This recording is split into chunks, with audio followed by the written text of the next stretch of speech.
Isang magandang araw. Ngayon, samahan niyo ako at ating sisimulan ang paggawa ng tupig at silvanas. Magsimula na tayo. Para sa tupig, kakailanganin natin ng mga sumusunod na sangkap. Tubig, harina, ng malagkit, langis ng niyog, asukal na puti, inihaw na kasoy, asukal na pula, asin, kinayod ng niyog, latik, at syempre ang ating pangbalot na dahon ng saging. Klarifikasyon lang, maaari rin tayong gumamit ng kinayod na buko para rito. Pero para sa ngayon, niyog ang ating gamit. Hahalu-haluin lamang natin ang mga sangkap hanggang sa ito'y tuluyang magsama-sama. Alam niyo ba na ang tupig ay isang katutubong delikasiya na nagmula sa rehiyon ng Ilocos? At bago naging tanyag ang tupig bilang isang pagkaing pang-souvenir para sa mga turista, ito ay karaniwang inihahain lamang tuwing Kapaskuhan.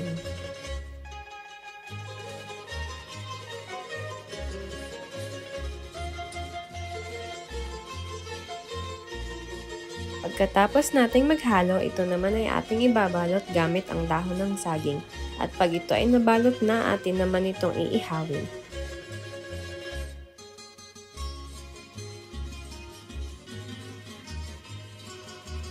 Ang tradisyonal na ginagamit upang mag-ihaw ay uling, ngunit ngayon griller ang ating ginamit.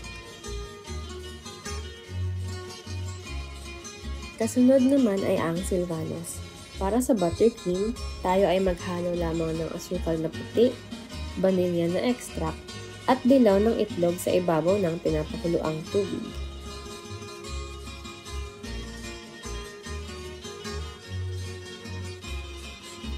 Para naman sa merengue, ang tanging sangkap na ating kailangan ay puti ng itlog, asukal na puti at suka. Kapag nahalo na ito, dagdagan ng cornstarch o harina ng mais at inihaw na kasoy.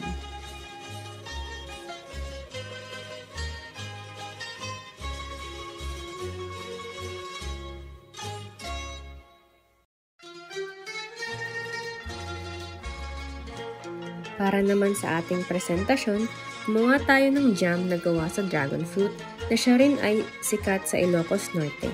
Ilatag natin ng tupig, silvanas, at sorbetes na may dahon ng yerba buena o mint leaves. Kaya tayo naglagay ng sorbetes at dahon ng mente ay para mabalanse ang lasa ng ating mga ginawa.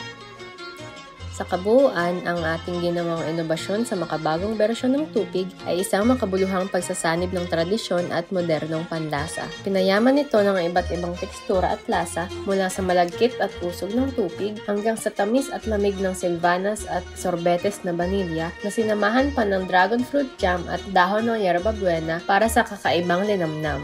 Isa itong patunay na maaaring iangat ang mga lokal na kakanin sa mas mataas na antas ng karanasang pangkulinarya habang pinapangalagaan pa rin ang ating pagka-Pilipino. At ayun na, ang tupig silvanas at sorbetes. Maraming salamat po!